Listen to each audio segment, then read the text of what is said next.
Hello, Squaddies. A warm welcome back to my YouTube channel, Daily Diaries Friday. Thank you for all the love, support, and good vibes you bring to this channel. Whether you're a long-time subscriber or it's your first time here, I appreciate every view, every like, every comment. It truly means the world to me. This channel wouldn't be the same without you, and I'm so grateful to have you on this journey. Let's keep growing, keep sharing, and keep the good energy flowing.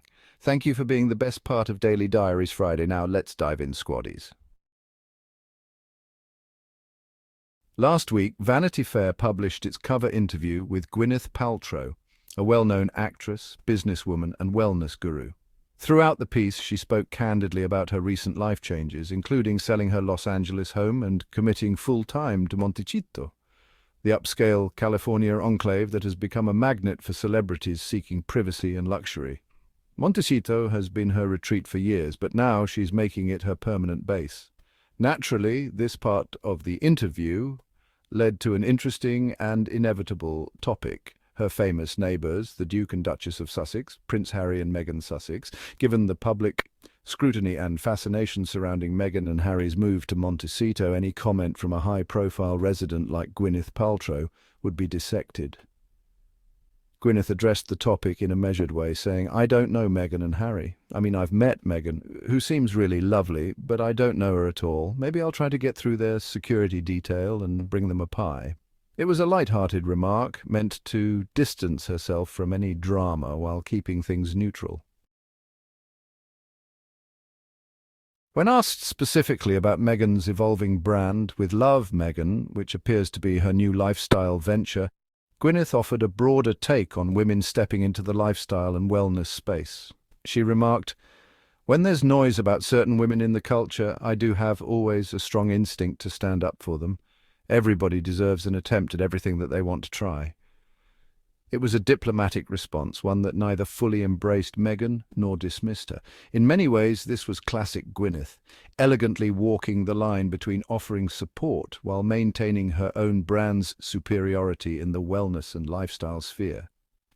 At first glance, these comments seemed to be a quiet endorsement of Meghan's new venture.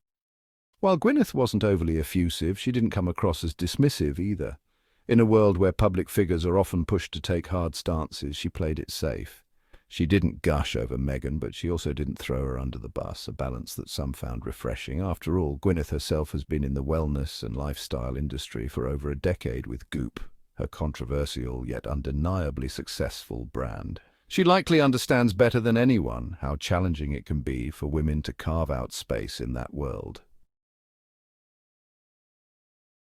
However, since that interview, subtle shifts in tone and behaviour have led some to speculate whether Gwyneth and her circle are taking indirect swipes at Meghan. This suspicion arose when Gwyneth's longtime friend, trainer and business partner Tracy Anderson made a seemingly innocuous video for Goop. In the video, she mentioned making a salad in her actual kitchen, a phrase that many took as a pointed jab at Meghan, who has often been accused of staging her content in pristine, possibly rented spaces. To those paying close attention, this seemed like an unnecessary dig. And then, over the weekend, Gwyneth herself posted a video that added more fuel to the fire. The clip, which showed her making a boyfriend breakfast in Montecito, seemed innocent enough. But in the context of Meghan's recent lifestyle content, some people couldn't help but see it as a subtle form of shade. The derangers, a term often used to describe Meghan's most obsessive critics, were quick to pounce on this moment. They declared Gwyneth to be better because she was cooking in her actual kitchen, without a full face of makeup or an excessive stack of Cartier bracelets. This, they claimed, made her more authentic than Meghan, who they frequently accuse of being overly curated and inauthentic. The comparisons didn't stop there. Observers noted that the song choice in Gwyneth's video was "This Will Be an Everlasting Love" by Natalie Cole. This detail immediately caught people's attention because Meghan had previously used that exact song in promotional content for her Netflix series. Was this just a coincidence, or was Gwyneth deliberately echoing Meghan's aesthetic in a mocking way?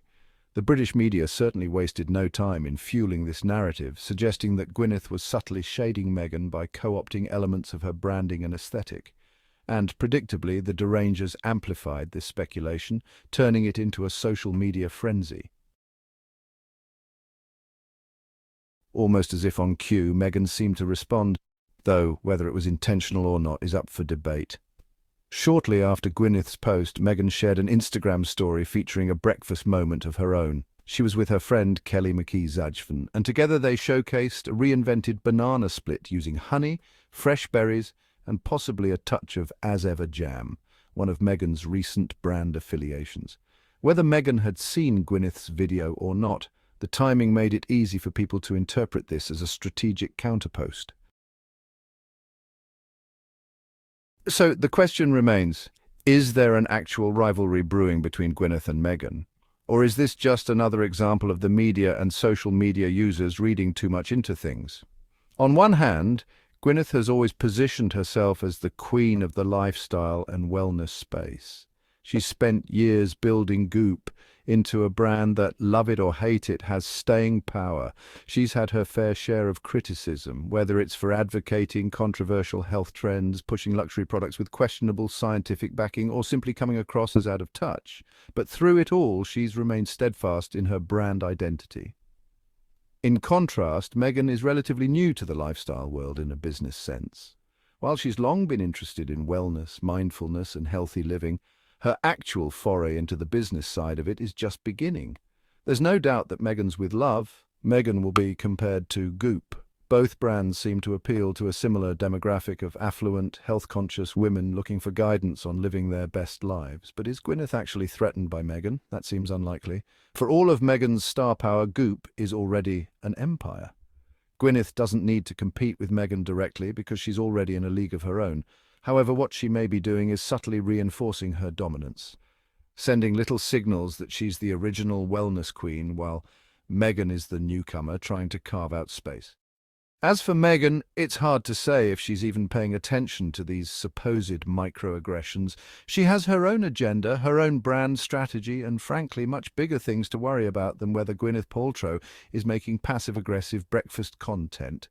Still, in the world of celebrity branding, optics matter. If the public continues to perceive Gwyneth as subtly undermining Meghan, it could create tension, or at least the illusion of it. Whether this supposed rivalry will escalate or fizzle out remains to be seen. But one thing is clear. When it comes to the intersection of celebrity, branding, and social media, even the most seemingly mundane moments, like making breakfast, can turn into a battleground. Thanks for tuning in, squaddies. You guys are amazing, and I can't thank you enough for the love and support.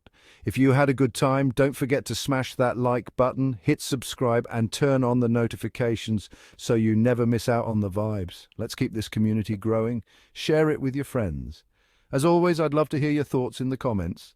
Until next time, stay awesome, stay inspired, and keep those good vibes flowing. Keep crushing it, squaddies.